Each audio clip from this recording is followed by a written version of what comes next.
Regard sur Anatole Koliné-Makosso est un livre de 235 pages paru aux éditions d'Harmattan sous la plume de Joseph Mampouya, philosophe, avec la contribution de quelques journalistes dans une préface d'Isidore Mvouba, président de l'Assemblée nationale, et une postface de Grégoire Lefouba, professeur des universités. Dans ce livre, l'auteur part du principe que les hommes politiques n'écrivent pas assez et rares sont les auteurs qui leur consacrent des livres, de sorte que le patrimoine politique national dont ils sont les dépositaires privilégiés se trouve ignoré du grand public, faute de ressources documentaires.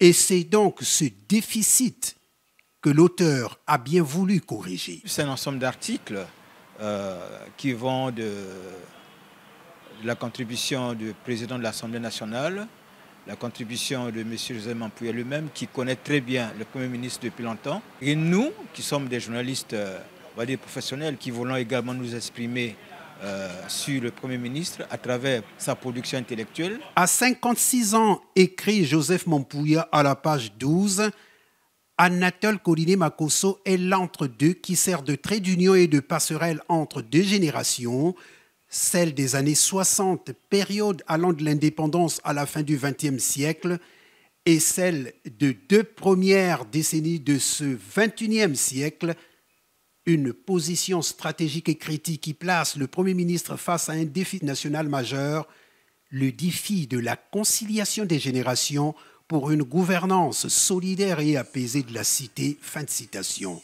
Pour l'auteur, ce livre est un hommage, c'est-à-dire un témoignage d'estime et de considération envers Anatole Koliné-Makosso.